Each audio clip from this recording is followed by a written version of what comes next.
اعوذ بالله، منم خود شیطان رجیم خدمت رسیدم تا در بوهبوهه دستاوردهای نظام و سال جهش موشکی سلامی عرض کنم به غیورمردان سپاهی که به حول و قوه قلمی حماسه جدیدی رو در عرصه خطای انسانی رقم زدند.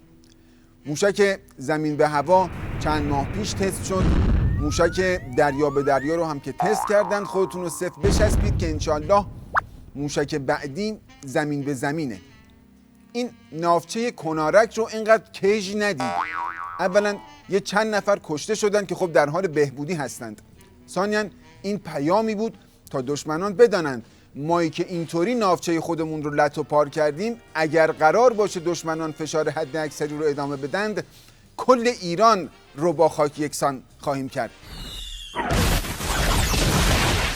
در همین رابطه و با توجه به بیماری سندروم موشک بیقرار که نظام دچارش شده، بنده دستور تشکیل وزارتخانه خودزنی موشکی رو هم صادر کردم که کار اصلیشون اینه که حتی کارد و چنگال رو هم از جلوی این سپاهی‌ها بردارن تا کل نظام رو به دمپایی ندن.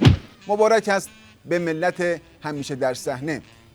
البته این خطای انسانی پرسنل خدوم سپاه به خاطر تحریم هایی است که باعث شده حواس این بدبخت ها پرت شه و سرشون با جسم ناقص من پنالتی بزنه. موضوع دیگر این موضوع ویروس کرونا است که البته ما خیلی خوب عمل کردیم، اما این موضوع رو کژش ندید. ما که تونستیم موشک بفرستیم فضا، اونم با سرعت 7-8 کیلومتر، 7000 متر، 700,000 سانتی متر، 7 میلیون میلیمتر، قطعاً از پس ویروس 1 میلیمتری کرونا برخواهیم اومد. موضوع زلزله و سیل و اینها هم بود که اینها کار اجنه است.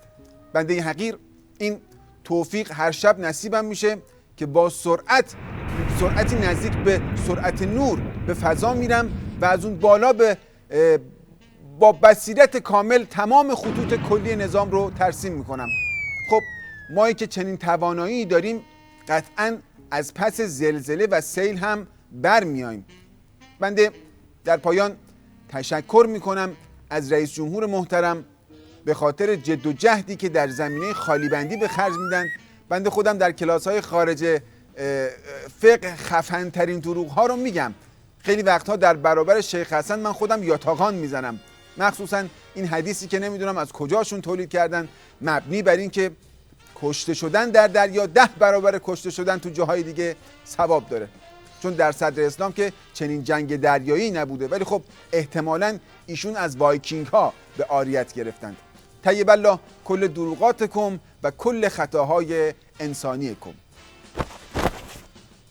آقا من میگم این خطاهای انسانیشون رو ادامه بدید. انشالله خطای انسانی بعدی بیت مقام عظما بگو بشباد.